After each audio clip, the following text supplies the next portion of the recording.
Let's talk about the Graves siblings for a second. So, Ashley and Andrew Graves are the main characters in the hit game The Coffin of Andy and Lele. Now, this is a sibling duo that birthed from Mr. and Mrs. Graves, who are seen later in the game. We see them at the beginning of the journey, stuck in an apartment that has been quarantined due to a random parasitic infection. Now, instantly things turn for the worse, and we see that these aren't any ordinary siblings. They literally eat a man within an hour of playing the game. In this video, I'm going to try to tackle what it means to be one of these characters, and I want to take a deep dive into the psychological profile that is Ashley Graves. By the end of this video, I'm going to make my best effort at trying to kind of dictate what I think she may be diagnosed with, but I am no medical professional. Now, disclaimer, like I just said, I am not a licensed psychologist. I have no interest in offending anybody with my content. It's the last thing that I want to do. So if you are or know someone who is suffering or living with one of these conditions, please know that because this is a fictional character, I may be a little bit loose-tongued. I may say some things that seem a little bit extreme, but it's because ultimately I'm trying to make a point about, again, a fictional character. However, that doesn't mean that I'm trying to invalidate anybody that has any of the conditions that we talk about. So please seek medical help if you think at any point that it's too much. We're all rooting for you and we're all doing this together, and it's not easy. So with that being said, let's move into dissecting this fascinating psychological profile of Ashley Graves, otherwise known as Lele. Now, viewer discretion is advised for the rest of this video because it does get pretty gory, and this is your official spoiler warning. So I understand, me as well. I don't like spoilers. If you haven't played the game, I highly recommend go and do that and then come back to this video. So Ashley presents herself as a really confident person at the start of the game. Very nonchalant, she's seen more than your average person, and it makes it clear by the way that she carries herself that although she's been through some stuff, she's able to handle it and take it on the chin.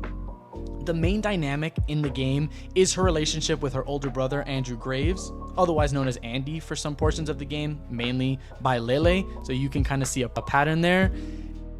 This is not your typical sibling relationship. Ashley and Andrew are immediately right off the bat way more intimate than is typically expected from siblings. However, you could say that because of all the trauma and the PTSD that they've kind of why they act that way, at least for right now. It is clear that Andrew is sort of the attack dog of their duo, while Ashley acts more as the brains of their partnership. It's also clear that Andrew seems obligated to protect and guide Ashley. On the other hand, we constantly see Ashley being insecure about the relationship and worrying about whether Andrew is only there due to not having anybody else because she drives them away from his life, or because he's kind of forced to be in that relationship. As you progress the game, you kind of see this duo murder a little girl by locking her in a chest overnight in an abandoned warehouse. And by the way, she has asthma, so she couldn't breathe. Now, the way that the characters react to this specific event kind of shapes and molds the way that they're going to be for the rest of the game.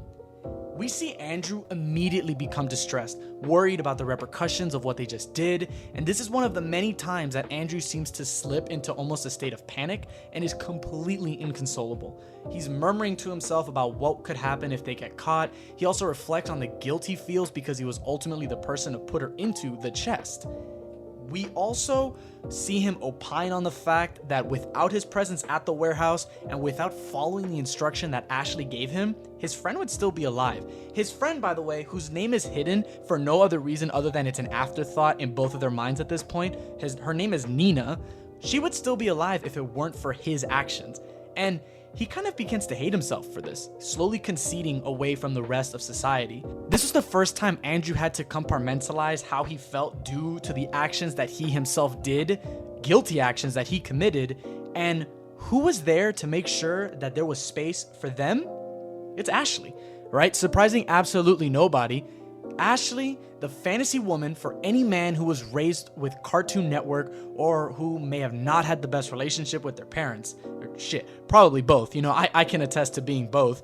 Ashley is the sane man's nightmare and the insane man's dream. Ashley Graves uses the people around her to accomplish what she needs. She doesn't really understand what it means to genuinely care for someone because relationships to her are more of a transaction than anything else. Now, you might be wondering if I think she's a psychopath.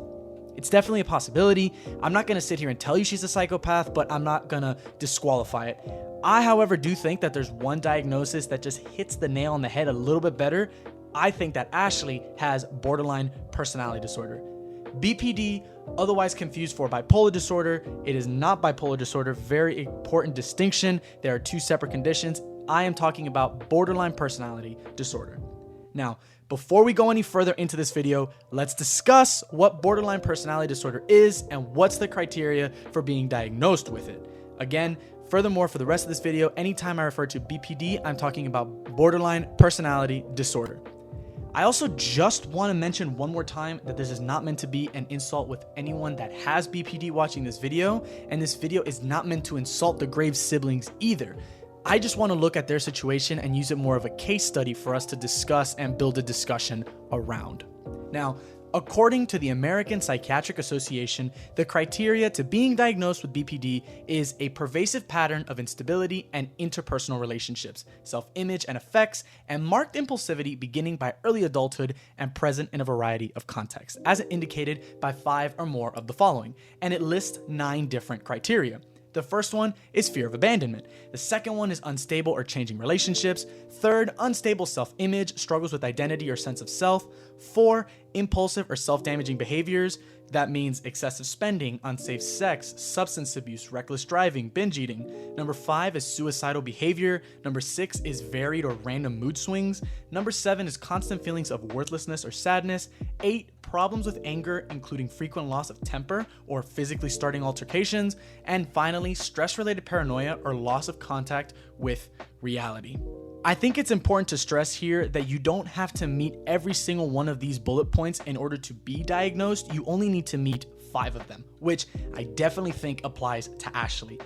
Earlier in the game, we hear her talk about insecurities when it comes to her looks. She's also consistently talking about how Andrew doesn't think that she's pretty enough for him or for her, and maybe she needs to work on the way that she looks because if not, he's gonna leave, and constantly throwing it in his face that she doesn't feel confident in the way that she looks, to the point that it becomes a problem that he needs to reassure her of.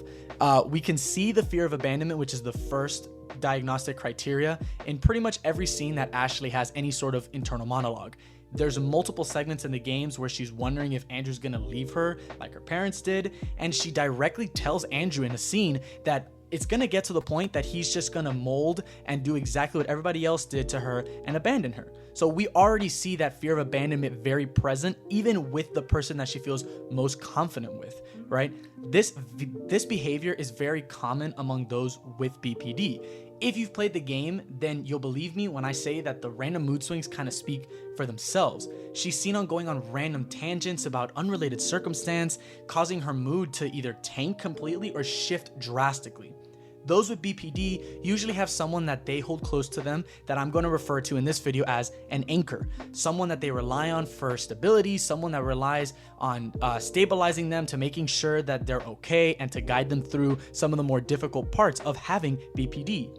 It's sufficiently clear through the game that Andrew is acting as her anchor. Whether it's consensual and accepted on his part or not, Ashley is worried that if she doesn't constantly have him reassuring to her that he's gonna stay, then she thinks that he's gonna leave. Of course, there is that ironic twist that every time she forces him, it's almost like insisting that he does leave. As we all know, maybe you've been with a partner who's like this, maybe you yourself have a family member or yourself are diagnosed with BPD. It's something that's commonly admitted that trying to force someone to stay in a relationship more often than not can force them out of it. So that's something that we see with this relationship here. I also think that you can see this in every scene that she says I love you to him. They make it a big thing in the game where she says I love you and he does not respond, right? Almost like he's not reciprocating that feeling. And Ashley insists that she get an answer, that she get an I love you back. It's almost like the I love you, I'm here, ain't I? That idea, right? It's almost like she's trying to control him with the I love you, constantly make him say, hey, I need you to say that I love you to kind of plant this seed and further ingrain this idea. When in reality, I personally think that while that idea isn't too far off, it may even have some semblance of truth in it, I think it's more about just reassuring her that they're okay, that she's doing fine. And we kind of see this when she calls him Andy instead of Andrew after multiple times of Andrew telling her to not call him that. Almost like testing the water, making sure we're on good ground and nothing bad has happened. We're in a good place right now. In terms of what specific criteria I think Ashley meets in the diagnosis criteria, I think it's pretty clear that numbers 1, 3, 4, 6, 7, 8, and 9 are pretty much present in every scene that Ashley's in, making her a clear candidate for this disorder. Now, for the final part of the video, we need to discuss what happens at the end of one of the endings for episode 2. If you've played this game, you know what I'm referring to, but unfortunately, we have to talk about it. So count this as your trigger warning if you are easily offended or triggered by discussions of cannibalism or incest. Wait, cannibalism? Yeah. While I haven't mentioned the cannibalism and the demonic summonings throughout this video, kind of due to their lack of relevancy, they do happen. Quite often. I think about 3 times we see a demonic summoning and they eat about 3 different people, or they eat 2 people and they try or talk about eating the other 2. There aren't many characters that come into contact with the Grave siblings and live. Apart from the cult members, because there was too many people there, every other person that encountered these 2 siblings died. Whether it's due to being in the way of their goals, tying up some loose ends, or just due to food concerns because they're hungry and they're gonna eat you, the Grave siblings kill, eat, or sacrifice anyone who spends too much time around them. The way the siblings see murder and cannibalism shines a light on the way both of them rationalize their decision, while also demonstrating the lack of care for human life that Ashley Graves displays.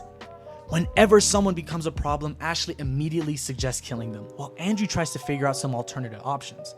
However, most of the time, she just has too much of a stronghold on him. The influence that she has imparted onto him kind of kicks in and he bends to her will. It's probably that same influence that kind of leads to the siblings sleeping with each other in the vision that they both get when they lay down. While this may seem like an unnecessary and kind of troll-baity addition by the developers, it really does track with how Ashley treats her brother.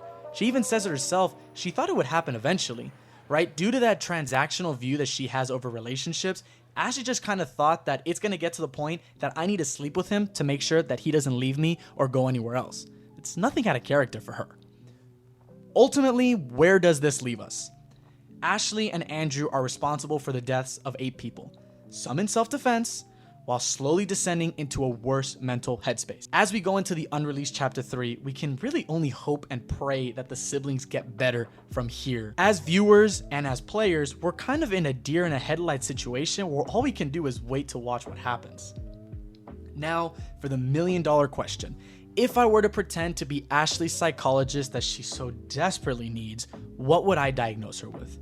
Well, I think I can confidently say that she has borderline personality disorder. I also think that due to the way that she was raised and the way that she talks about certain traumatic pasts, she does have post-traumatic stress disorder. I've seen a lot of controversy and discussion online about whether or not she has antisocial personality disorder instead of borderline personality disorder, and while I respect that opinion, it's just like wrong. The main argument that they bring up is that she isn't depressed, but if you've played the game, you've seen that she's depressed. Most of the time, she's constantly looking for affirmation of her choices, affirmation on her looks. She constantly loses confidence in herself almost at random intervals. She has these mood swings that almost in retaliation to feeling unconfident or depressed or down in a situation, she'll kind of attack the person and make them concede so that she can kind of use that to up herself. Very classic signs of someone with depression, someone with dysthymia, which is a long-term depression, and someone who has BPD. So I have to disagree. I think that 7 out of the 9 criteria very obviously fit Ashley, and I also think that you can make an argument for the other 2. Now, I do think that she uses her mental illness as a vessel to accomplish her goals without feeling remorse. That's not to say that I think she's intentionally conscious of the fact that she's doing it, which is why I am wondering if we could pose the question of whether she's conscious of her disorders and willingly commits these heinous crimes, or if her disorders prevent her from being able to understand the consequences of her actions. I mean, there is a part in the game shortly after she murdered her parents in cold blood with a knife after sacrificing their soul to a demon lord. She asks, "Should I be feeling something right now?" As difficult as it might be for us to hear, you cannot fix her. But you might just be able to fix Andrew.